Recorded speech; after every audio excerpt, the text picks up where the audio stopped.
Welcome to another edition of Expanding Mind. I'm your host, Eric Davis, continuing conversations about the cultures of consciousness. I've been away for the last few weeks, traveling in South America, in Peru, and it's good to be back. So today we're probably just going to have a chat, me and Maja, catch up, see where we're at, reflect a little bit about travel, about Peru, about going away and coming back to this absolutely insane, crazy world we live in. Whether, it doesn't matter where you go. You can be living in Peru and go away and come back and you realize the crazy world you live in. It's a very interesting experiment in relativity travel. Of course, it's also a packaged experience, and every traveler knows the dance of trying to avoid becoming a mere tourist when, of course, in some fundamental technical sense, you always are one. So it's in some ways another avenue into the paradoxical intertwinglings of 21st century life. And with that, let's just bring on our co-host here on Expanding Mind, Maja Daoum, who I have not spoken to for a number of weeks. Maja, how are you doing? Hi, Eric. I'm doing really good. Thank you. How's your May been? We haven't had a lot of contact this May.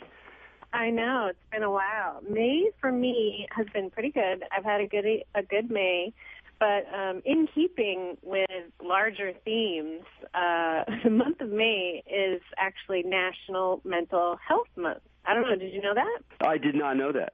Yeah, it's actually National Mental Health Month, and all month I have had a theme of mental health coming up all the time. And I mean, I did a lecture this month on mental health specifically, but then it just has shown up all over the place, and also in the media as well, on larger levels, not just in my own kind of circle. So I don't know, did you run into any mental health stuff while you were in Peru?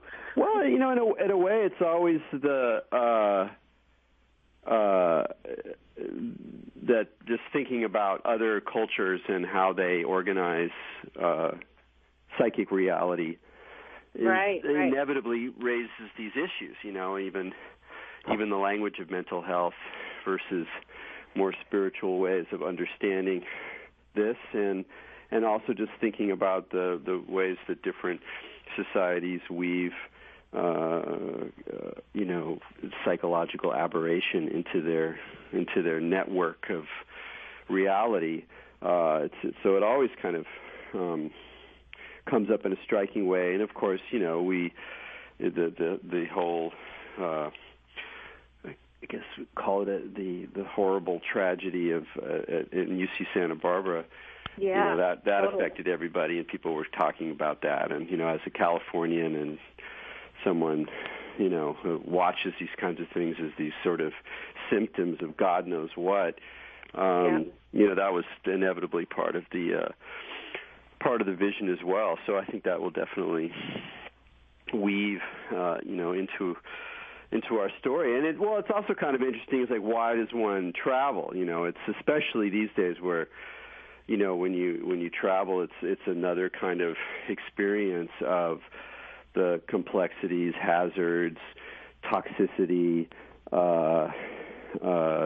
stupidity of so much of our modern world. You can't help it. There you are. You're on the plane. Isn't there, Eric? What is that? Is it like Jehovah's Witness or something? That there is some faction of a religious group that feels like you shouldn't travel. That it's putting yourself at unnecessary risk. Do you know what I'm talking about? I have not heard of that. I mean, it doesn't surprise me. Well, just because some religious group somewhere probably thinks every possible thought that human beings can come up with.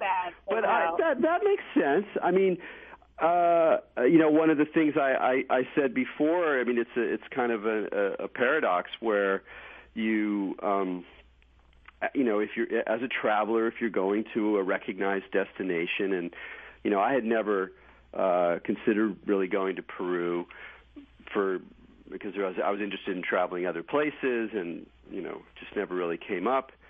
And I had a wonderful opportunity because I'm friends with an ethnobotanical, independently trained ethnobotanical expert, which is not a euphemism for just being into psychedelics, by the way. He's actually an ethnobotanical expert who's obsessed with Peru and has been there a dozen times. And one of the ways he affords to go there, it's kind of a brilliant move.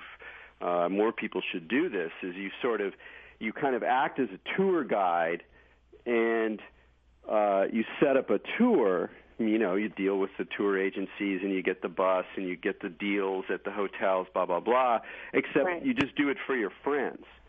So it's like you get to go on a tour with your friends. So it has all the convenience and sort of more than just being a single person or a dyad on a trip, which is its own kind of stressor. You're with this, collective, but instead of being a bunch of random people, and that's often not such a, it's a dice roll, let's put it that way. You're with your pals or your pals' pals. There were people on the trip that I hadn't met before. So it was a wonderful opportunity. I was like, sure, it's good. But it was kind of funny for me because I just actually didn't know that much about Peru. I'd never studied it very much. The Inca, sure, jungles. Right, and it's funny, just to contrast, like what you just said, going with your friends. I mean, it really is funny, like if you've ever gone on, like, the package tour, the predicament that is the package tour, okay? These tours seem to suppose that it's an appropriate situation to just gather a whole bunch of strangers from all over the entire globe and then stick them all into these single groups that'll be together for these extended periods of time, going places they've never been before with total strangers, where everyone has to kind of like listen to this one person that says they know what's going on, and then you don't know who anybody is or what's happening. It could be like you're in another place. They could be telling you anything. So it's kind of funny to see it, like, to take tours with people you know and have connections to, and that whole experience of the place, I would imagine, is so different than if you do it the total stranger in a strange land way. Yeah. I mean, that's part of what I was thinking about was just how the quest to not just find yourself absorbed into the kind of typical tourist way of responding to the place, and it's a trap. And I don't even blame tourists. I'm not going to sit here and go, well, because I'm technically a tourist, I'm doing the same thing. But when you're a thinking tourist, and you're like, okay, got to avoid being a tourist, and yet you want to see some of the same places. You're going to go to the same sites. You're going to eat in some of the same restaurants. You're going to take advantage of the tourist infrastructure that's there, but there's this insidious feedback loop you enter into, because as a place becomes more popular, then it starts to package itself more and more explicitly for an idea of a kind of generic tourist. So it's just the same way that, like, the folk arts that people produce, and they've been producing them forever, and they've been things that tchotchkes that people sell to travelers throughout the 20th century. But that feedback loop gets faster and faster, so that, for example, native weavers will start using, traditional styles. We've knit caps that look like Batman because it's kind of funny, and then the tourists like it because the tourists go, oh, look, it's Batman. Oh, how cute. I want that. And so there's this distortion that enters, and it's always there to some degree in the encounter between different peoples. When there's any kind of money involved or any kind of projection or desire, it's always there, but it gets magnified so much by money and by these large sort of corporate tours that come in, that you're there in this weird zone where you're like, God, how do I dodge this beast and actually have an encounter with someone, with a place, with a thing? And yet you also are aware that you are inevitably part of the same thing. So it's kind of a mind, it screws with your head a bit. It's true, and especially if you just stick out like a sore thumb. You know, some people can manage to go incognito because they have ethnicity or something. But like, I'm the whitest white person that ever whited. Like, I'm so white. It's like for me to try to have a genuine experience. You glow with whiteness. I know, it's ridiculous. So like, there's no way. I mean, I can't even come up off the subway in Brooklyn without just like calling attention to myself as not belonging there, you know. So there's no way. In a way, it's almost to your advantage. It reminds me of I met this crazy German guy who was at a media arts conference a long time ago, and it was always stuck in my head. He was talking about he was a really dynamic person. You could tell he had a really creative life, led a very creative life, and was a real aggressively interesting person. And he talked about one of the tricks that he would do when he was traveling is, you know, was about kind of like taking advantage of that difference and then going even farther. So he'd go into he'd just like walk into a place, a restaurant, a bar, an area where people were hanging out, and of course he shows up and they're all thinking, oh, it's a Western tourist. And then he would pull out a toy trumpet and start playing a song and put on goofy glasses. So he would just outdo being the outsider, and so that it kind of broke their idea of the Western tourist, because that's one of the things you get into is you're just stuck in this zone where if I'm trying to be respectful, I'm trying to understand, but I'm also going to go through the same sorts of patterns that everybody else does. So, so that's one way. And the way that worked this time, and it was, partly just I was lucky because I knew these people, but I did end up thinking a lot about one of the strategies to avoid or to sort of sidestep is a better word because you can't avoid it. Yeah. But sidestep that kind of idiocy is to just study, is to know more about what you're actually studying. So before I went, I read a bunch of books, I read some articles, and I was lucky that I was going with people who actually knew a lot of things. So there's a way that just plain old knowledge, studying, reading some anthropology books, reading some books about botany, reading some histories, you're able to kind of move through and recognize the same places, but there's a much deeper connection with it. And so I thought a lot about that, about how knowledge isn't just a dry, bunch of book learning that pulls you away from the true experience that you're there. It's actually it enables you to have different kinds of experiences that are not more authentic, but they just have a different quality, maybe a deeper quality than just going and consuming the kind of novelty of the spaces and the places without necessarily having that kind of depth. No, it's so true.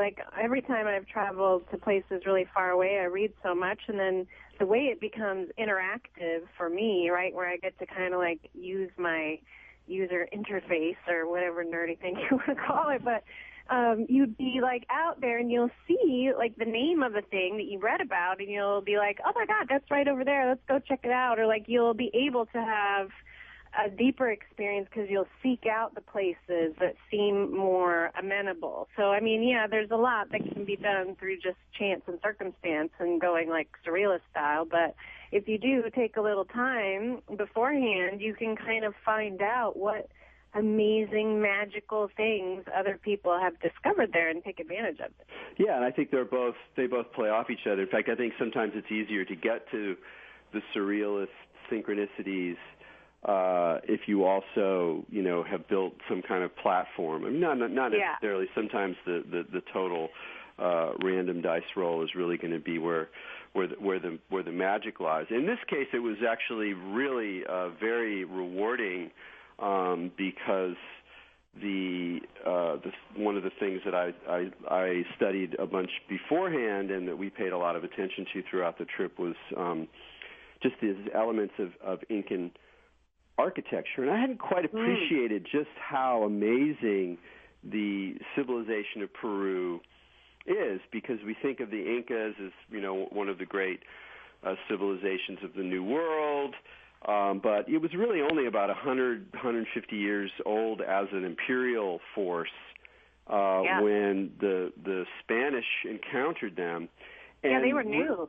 Yeah, they were new, and they were just riding on top of this layer of civilization that goes back to the time of the early pyramids and of the earliest civilizations in China and in Babylon. In fact, I hadn't realized just how old, and they keep finding older pyramids, just how old something like the state was in Peru, much older than in Mesoamerica, than with the Mexican civilization. So there's you're returning to one of the origins of modern humans in this space, and then the fact that they don't have any writing means that almost everything people are saying is conjecture. So it's got that mysterious quality of Stonehenge or rock art. There's something very it's not like it's from the Neolithic, but there's something very ancient about it in the sense that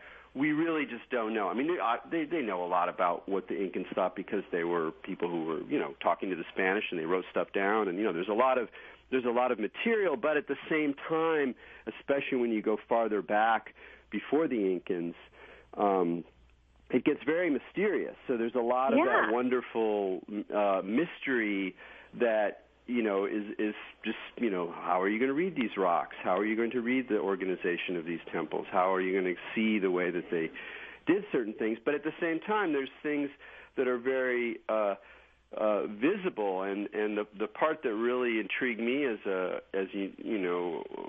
a lover of sacred landscape and sacred architecture, and how the architecture is folded into a landscape, into an environment. Is the most remarkable thing about these guys was the way in which they integrated built structures with natural forms. So, right. Yeah. You'd be, you're looking at a, one of the most sophisticated. Some of the most sophisticated masonry I've ever seen, stonework that I've ever seen. Very abstract, very little figuration of human figures or animal figures, very much into the abstraction.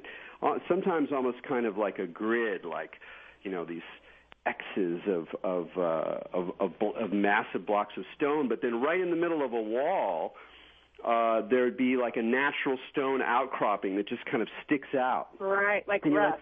Why didn't they, take that away if they wanted to just create these walls? And then it turns out that you start to see the way in which the built landscape is folded into the flows and the powers of the natural landscape, and you start to really get a sense of the charge of their art and the way in which they were tapping natural flows. So it's something that I got partly because I was reading these accounts and archaeologists and art historians talking about the role of stone and when a stone is alive and when a stone, it's all this kind of sense of the animistic quality of these remains. And since you can't talk to the people, but you can look at these stones, you can look at these walls, and there are ways of understanding it, experiencing messages, experiencing some sensibility of how to be in the world that can come through these things. And you don't know it's 100%, but there is a kind of communication there. Well, let me ask you that, because this is really a kind of fascinating question to consider, is that clearly they were describing some kind of pattern, and it was related to nature, like in that same kind of golden rectangle kind of thing. Through the architecture, you could tell they're intelligent and they're communicating something or taking advantage of communicating a nature that's already there. So what do you think about the fact that there was no language, seemingly, in this area, at least recorded, okay, that they didn't have that ability for writing, but they had all that other understanding? What is that? How is it that they can have that kind of thing, but then it just doesn't get to writing? Do you think that was, some thing done on purpose, or they just legitimately never got that far? It's an extraordinary question, because it really makes us think about, when we think about civilization, not meaning human culture, because of course human culture is much older than civilization, but when you think about developed civilization where there's social stratification and there's, an elite and there's some kind of religious system that organizes the cosmos and within which people find their way and that motivates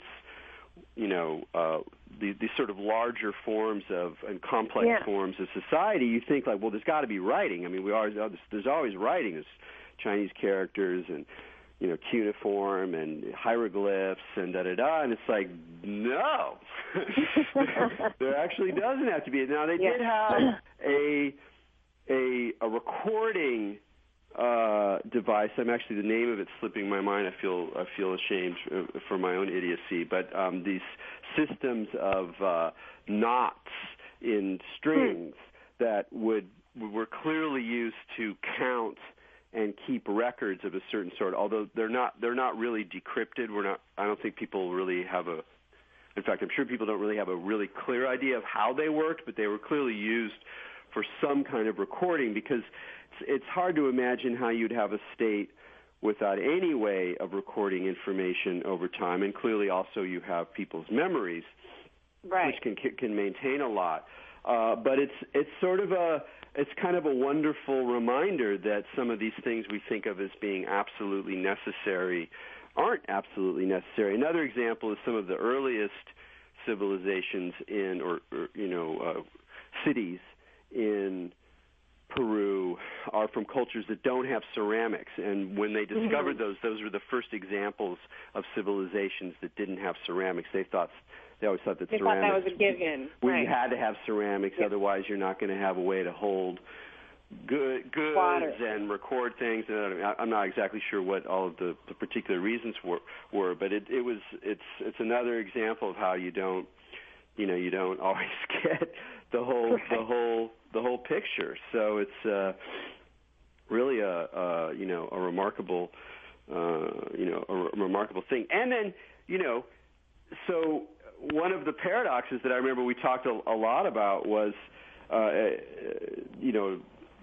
interesting thing about our crew was it was this wonderful combination, which in some ways is the combination I kind of strive to live my life in, is on the one hand there is a commitment to knowledge, to history, to understanding, to thinking through what's valuable in science, critical thinking, understanding politics, understanding the problems and complexities of the modern world. And on the other hand, this openness towards spirituality, towards mythology, towards story, towards magic, enchantments, the multiple ways that human beings have come to sort of manifest the sacred. And it was a very interesting mix, because both of those things were really animating the group of people I was with. Some of the people were very, very deep students of Peruvian shamanism and had studied with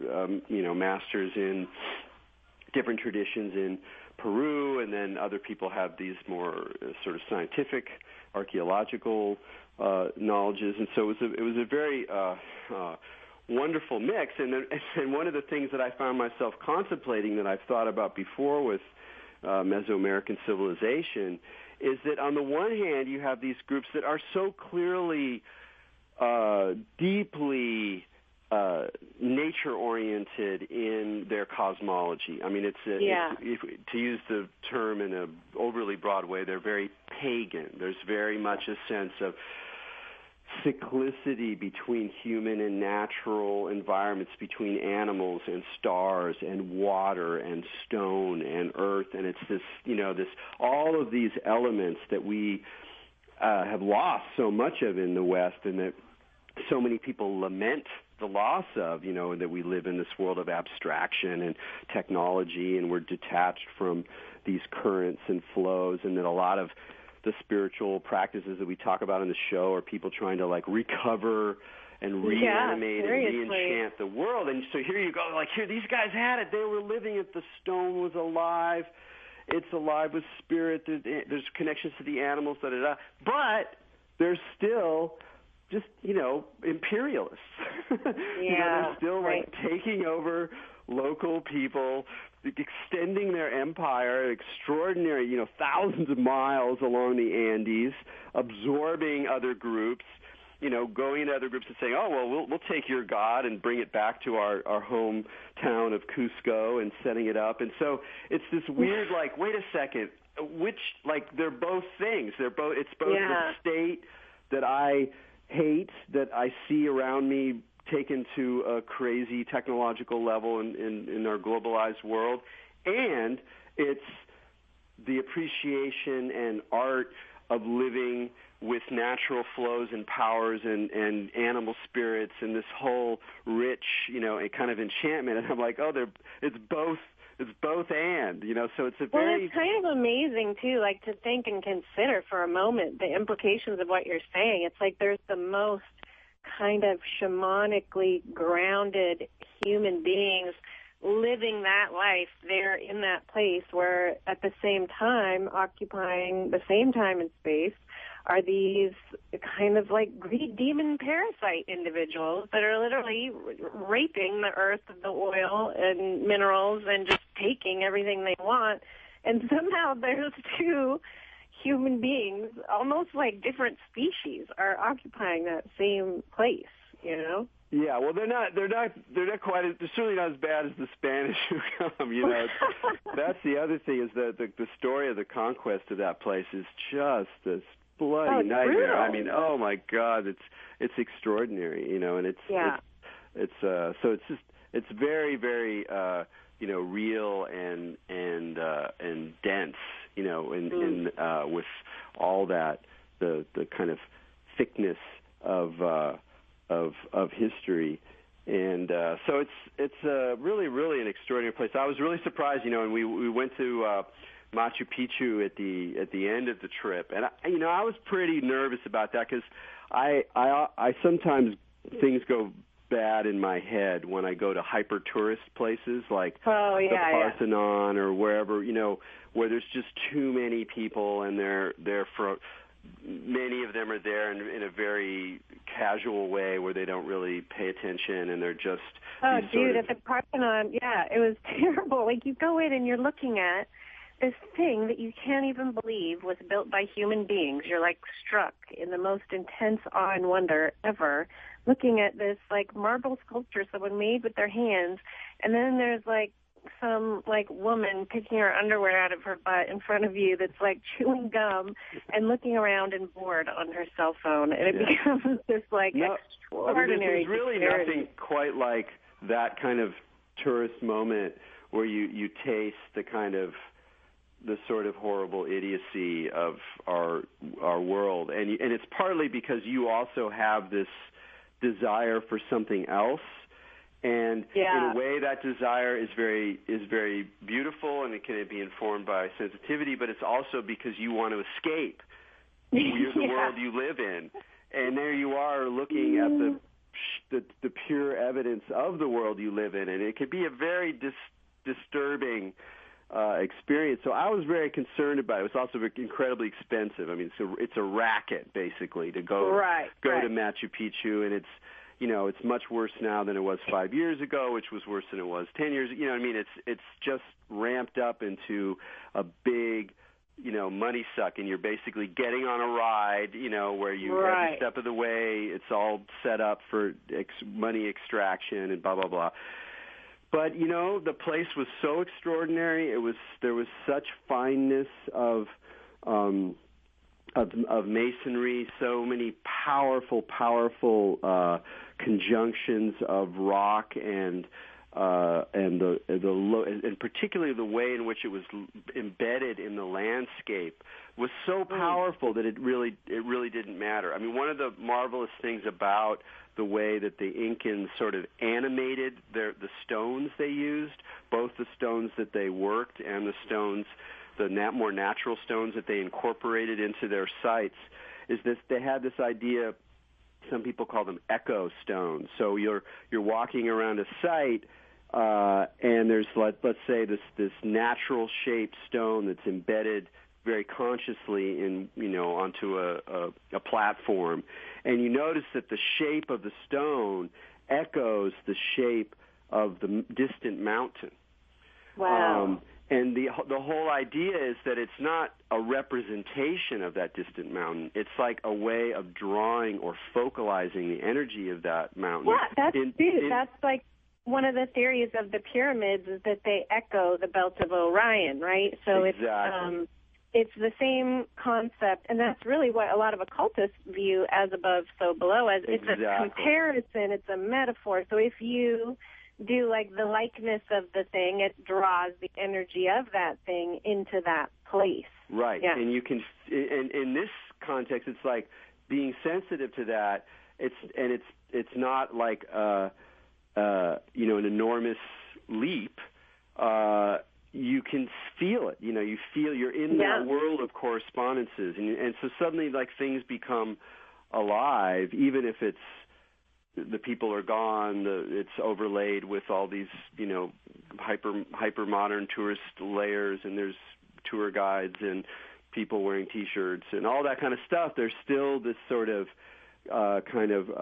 resonance that reminds you of another way of being, that there are other ways of organizing and relating to the cosmos. And while most of those echoes are of the natural environments around, particularly the mountains, which are so important to Andean religion to this day, there was one stone that some people think, there's debate about it, but there was one stone in Machu Picchu that also seems to echo a celestial element of the Southern Cross, or it's really more of a diamond than a cross.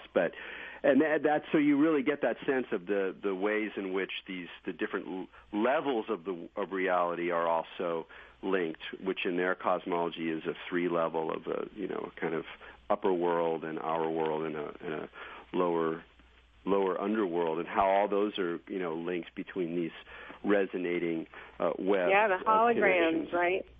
It's like exactly. You make a smaller version of the bigger thing, and now you kind of like ritualistically, magically made it your own hologram, like a low-budget hologram. It's like a ghetto hologram. A stone hologram. I like a hologram of stone. Well, this is cool. We'll keep chatting. We're gonna take a break here. You're listening to Expanding Mind with Erik Davis and Maja Daou. We're having a loose-limbed conversation today about travel, and I think we're gonna turn towards the topic of mental health soon, and we'll be right back after these messages.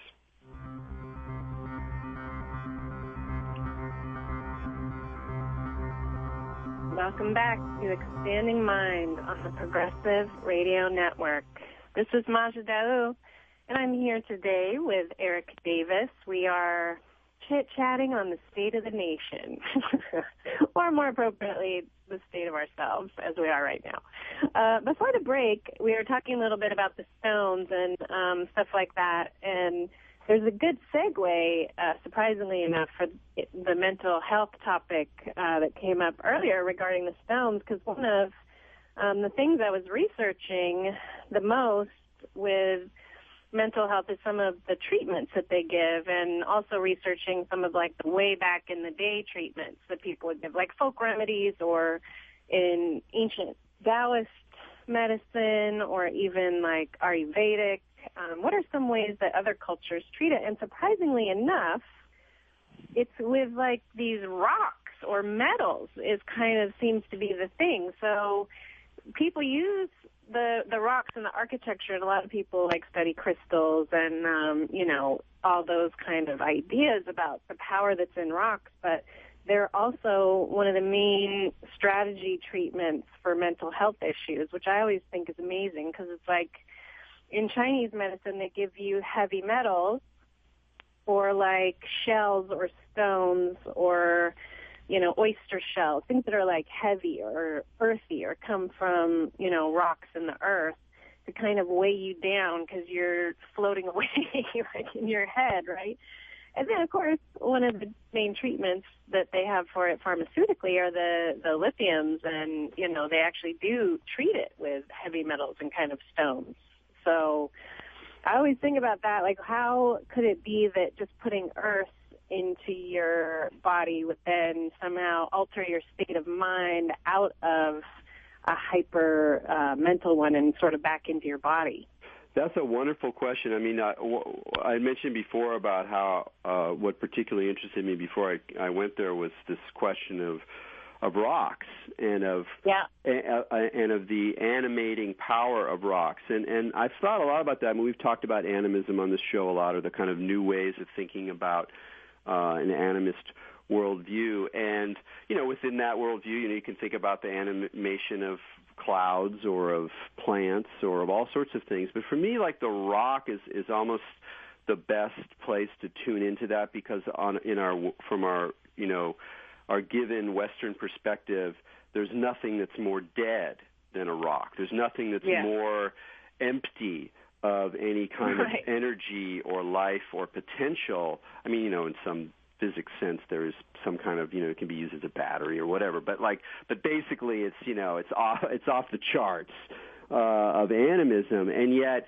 within so many traditions, rocks and metals have so many special powers in this kind of potential sort of animation, and that came up a lot. There was one kind of a very interesting mutant guy. He was head of archaeology at Machu Picchu for like 20 years, but he was also a shaman, and so he had this really interesting kind of angle. And he was talking a lot about the rocks, and the rocks that they would choose to use, and the ones that had more quartz in them, and this idea of being able to charge rocks. And one of the other elements that I didn't really mention in terms of the Peruvian cosmology or the Incan architectural cosmology is that the way that you would charge these stones is with liquid, whether it's water or blood. And sometimes the blood was from llamas, and sometimes it was from human beings.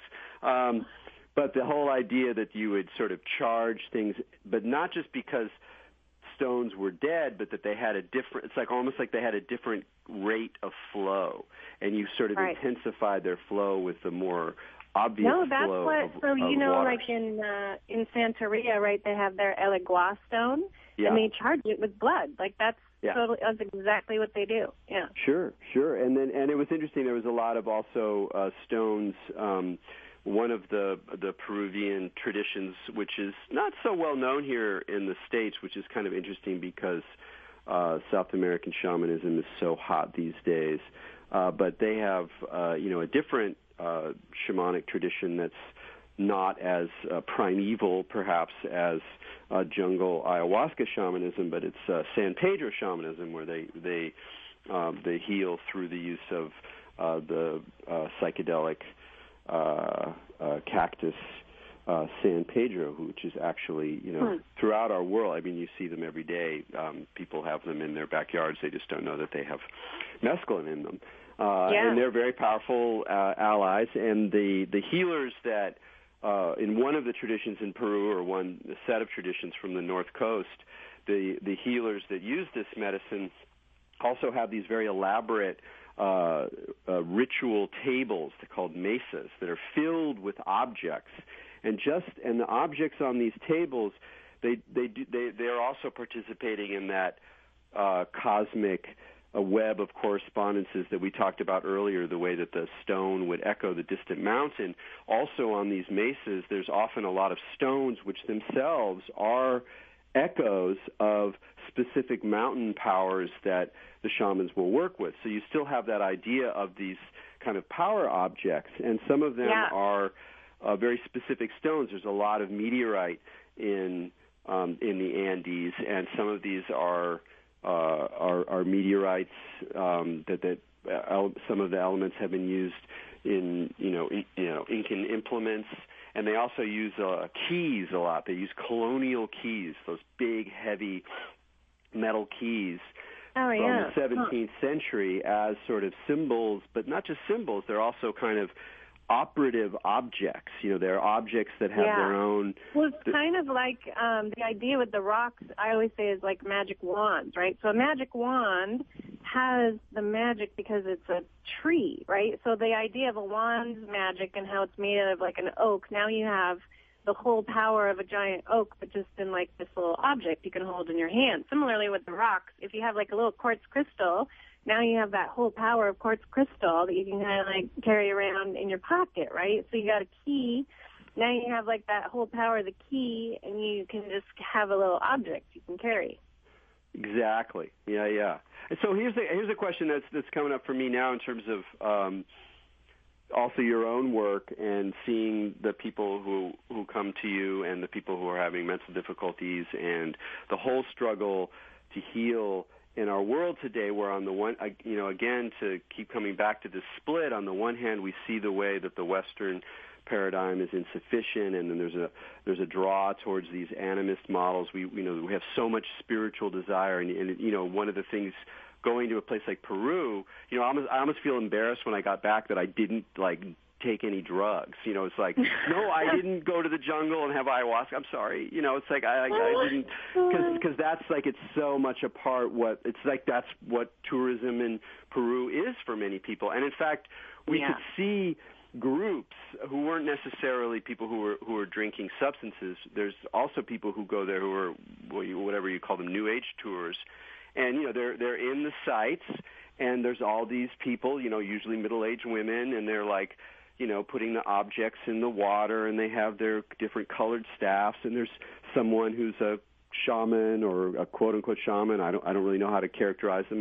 Who gets to say who's a real shaman? Right. Totally. But somebody who's sort of leading these people, and it's on the one hand when I see this, or we saw this on the one hand, I'm like, I totally understand where this is coming from. This is a healthy desire to reconnect, to sort of come up with other healing modalities to find a way outside of the kind of prison of the West. But on the other hand, I look at them and I go, but there's so much sort of ignorance and projection, and there's so little. There's often so little understanding of the real situation of these places and these people, and so then I look at the crusty guy who was leading us around, not one of my friends, but one of the people a guy who organized part of our trip, where we did this massive, grueling hike into a distant Incan ruin, and he was an old Peru hand. He'd been there for decades. He'd discovered archaeological sites. He knew tons of stuff. He wasn't really a spiritual guy. And he, the account that then he would give of these people was, much more fine and nuanced and intelligent than a lot of these sort of tourist models. So I'm kind of stuck. I'm stuck in this zone of like, not, I appreciate the move towards enchantment, but it also looks kind of like an illusion, and so, or not illusion, but it's like a projection. It's like a cannibalistic enchantment, though, because they're like, they want the enchantment, so they find this place has enchantment. Let's go eat the enchantment there at that place. I hear they have great enchantment in Peru. Let's go eat some. Dude, you're so right. That is the best metaphor for it. It's like enchantment at McDonald's, dude. No, that's funny you even say that with the food metaphor, because I can't remember exactly how it goes, but there was this hilarious sign that we saw in one town called Pisac, which is in the Sacred Valley, and by an absolutely phenomenal ruin up in the mountains. But it was sort of like, the sign was, I remember it, ayahuasca diet soup. Oh, my God. And we're like, I think they mean tea, and I think they mean dieta rather than diet, but like the whole thing was like a symptom of this weird crossover where all of these traditions are being repackaged and transformed and in this way that's very, it's very disturbing, I think, for people who are interested in maintaining as traditional a framework as you can, and even maybe not even participating precisely out of the ability to let these people, do their own culture. Because when you have a culture when you have people who don't have a lot of money, and then wealthy Westerners come down and they want their culture, then they're going to repackage some of the most intimate elements of their lives, or their grandfather's lives in some cases, in order to feed this desire. And it's not like something real can't happen in that context. Obviously, no, it does. No, it's not. And that's the hardest part about it, is that the reason they're repackaging it is because it's legit, right? And that's like, you're right. They're put in this dilemma where they're like, oh, my God, we have this awesome thing. We know our soul. Like, we know how to hook up our spirit and become, like, you know, connected to the earth. And then everyone else is like, well, I want that. Like, give me that. How do I get that? And they're like, well, you know, we live in this dirt. We got nothing. Like, first of all, you got to come to us. So, yeah. And then you got to hang out and do this stuff. But how do you arrange for someone to just have an experience like that when, like you said, this is their life and their situation? And how do you commodify a cultural way of life to transmit that in order to help people heal? You know, that's the trick. It's super tricky. And then, you know, I think one of the things we chat about before, just before the show, was, you know, my however critical I might be of shamanic tourism, of the distortion effect that money has, the degree to which people are able to just project their fantasies and then have them fulfilled by people, and all the sort of problems that come up with that. At the same time, coming back here, and you know, and then also just the whole Elliot Rodgers shooting in Santa Barbara and the whole discourse around it, like just coming back here, even though I was only gone a couple of weeks and I only spent one of those away from a city where we were, you know, just hiking in the country, and we had whatever. It was very easy comparatively. Nonetheless, there was still a sort of, I kind of journeyed away from my normal American West Coast information matrix. And coming back here, it's just my fundamental, basic, deeply intuitive gut feeling was this kind of, I hate to say it, this kind of nausea and horror of just how crazy and screwed up it's insanity. We are. And it was like, oh God, no, it can't be that bad. I have to figure out some other way to think about this because this is too overwhelming. And you see that, and so I understand with all of those distortions and with all of the tragedies and the absurdities and the ironies of it. I understand why there is that desire and that need, and if some of it is just another form of consumerism or of cannibalism, as you put it so wonderfully, there's also something very, very urgent and real in there, and it's a conundrum. And so I'm curious, you know, for you said this month of mental illness has been, or Mental Health Month has been one where you've confronted a lot of mental illness in your clients and others, and thought a lot about it. And this is precisely this question: how do we engage with modern people, or ourselves being modern people? We have these terrible problems. It's terribly difficult often, and part of us are objects of modern science, and we have these pills, and they have to have certain effects, and there's certain stories around them, and those can be very necessary at certain points. And at the very same time, we recognize the limitations of those and the possibilities of other worlds. But we can go too far in that direction too, and make stupid moves and become deluded and just, you know. So it's how do you see people navigating this very difficult in between place? Everybody is frustrated, is how I see people navigating. I mean, people are getting stuck. They're having difficulty getting through, and I'm so sympathetic because, like, in my kind of the way I present myself, it doesn't have the same stigma as going to a psychiatrist, okay, and saying, like, you know, I have a mental illness. So I feel like many people, before they'll go and get treatment, whether that's like forced or of their own volition. They don't know. How do you know that you have a mental health problem, okay? Like, that's the problem. It's consensus. Mental health is a consensus, right? The only difference between someone who's masturbating in Wendy and someone who's getting paid to do it on YouTube is that one looks better than the other one doing it, right? But the one who does it in Wendy's gets arrested and is now mentally ill. So, there's all kinds of differentiators there. But you have to come to the place where it's like you don't know that you have a mental health issue. And so I think a lot of people will go to the occult because something is happening. They don't know what it is. They're trying to get an explanation. And then you have the other people with mental health issues. They go to the doctors. And like you said, I have no judgments for that. But meds, if you're messed up, you're suffering, like you got to do something. But then I also see people who have been on meds for years and they still suffer. There's no kind of answer given in any real capacity with the meds. It'll treat it, it'll keep it at bay, but then it leads to all these other problems, like everybody committing suicide. I read about the veterans' mental health, what's come out this month. I don't know if you've been following that with the whole veterans affairs, and now they say 1/3 of veterans are mentally ill. And that's a statement. They train men to kill people, put them in places, have them kill people, and then call them mentally ill.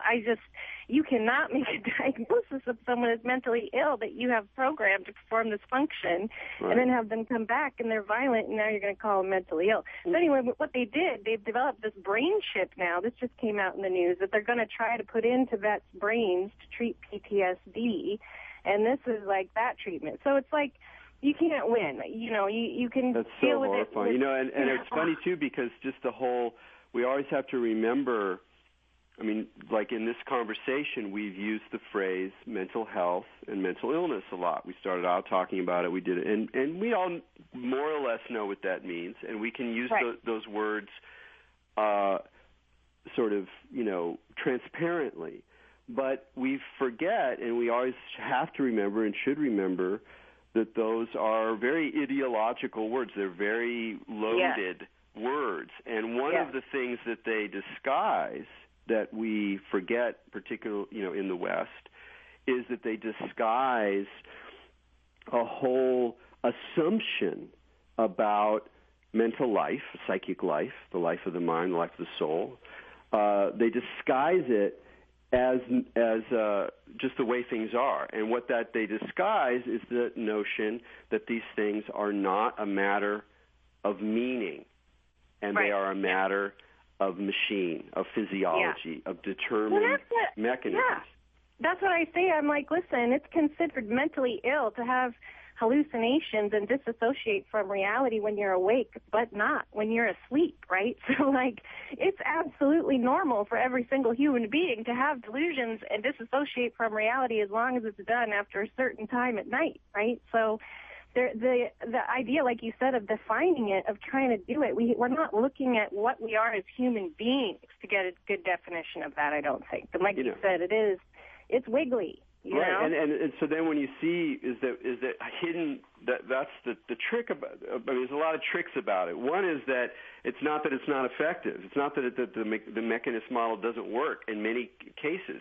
And in fact, there's even to think shamanically, put on a shamanic hat. There's actually a certain power to elements of the mechanistic model. It has a certain kind of ability to deal with certain sorts of problems of the soul. So that's I'm by no means a anti-Western medicine totalist in any kind of way. But what's sneaky is the way in which the language of mental health disguises the way that it's continuing to medicalize or mechanize, really, all of these elements of our psychic life that are arguably just as well dealt, if not better dealt with a language of meaning, of encounter, of resonance, of dream, of all these other kind of zones. And that it doesn't surprise me that where that the mechanistic model leads is a chip in your brain. Like the idea, like exactly. that if you're thinking about a problem to the extent that you go that the solution lies in a chip in the brain, ta-da! That's telling you. I mean, it's almost like You're the chip in the brain. You had to be exposed to severe trauma and violence. We'll stick this in there now. There you go. Yeah. So that is a very, very disturbing, element, as well as the Elliot Rodger event was also very disturbing, and just to, though we only have a couple of minutes here, it's worth just making one thing that I noted that was very interesting is that I totally understand why there was a very big feminist hue and cry and the sort of response about how this shows about how there's continued to be this objectification of women and this sense of entitlement of men and all those kind of things. And I totally, understand why that's there and that it's obviously a part of this guy's twisted mind stream. But to me, one of the most notable things was the fact that this guy came from such privilege. I mean, when I first heard about it, I was like, he's a spoiled brat. A BMW, and there was one thing that really stayed with me. I didn't read that much about it because I don't get too obsessed with that kind of stuff. Although I couldn't help it in this case. Someone had collected all these selfies he had taken at various sort of fancy events. The premiere of this or the secret after party of that or whatever with celebrities and everything. And there were all these creepy shots of him inside his car. So I could see him sort of trying to mediate his own sense of identity through these through cameras and through the internet. But there's nothing there, there's no there, and but the fact that you can do it in the space of privilege sort of insulates it from anything that's going to challenge it. And so it was a slice of hell that it was very, very disturbing. I mean, I can, I can't. It's terrible to contemplate the results of that kind of thing. But yet it does. It's mechanistic. It's robotic, like you said. It's true. I mean, it's just that we should. That it's too easy to go, oh, this is a problem of mental illness. How come the doctors weren't able to alert the cops? And it's like, no, this is something about how our society is constructing meaning and personality. It's deeper than that. We have to look at this guy as not just some... It's because we don't have enchantment. If everyone... my idea is if everyone has techniques or access to techniques where they can hook up with their own subconscious, they're going to be less driven to get compulsory or think they have to have stuff because they're going to know who they are. So I think it's like the Peruvians, we can't go get enchantment from someone else like a vampire. We have to be enchanted. And if we are enchanted and teach other people how to do that, I think we're just going to see less of this kind of stuff. Yeah. For me, it's also about being critically enchanted, that we can't just dive in because it's all sorts of other things. But anyway, this has been a wonderful conversation, Maja. Thanks for inviting me back in with these great questions. And thanks, Eric. And next week we'll return to our usual conversations with other folks. So from me and Maja, all you out there, keep your minds open.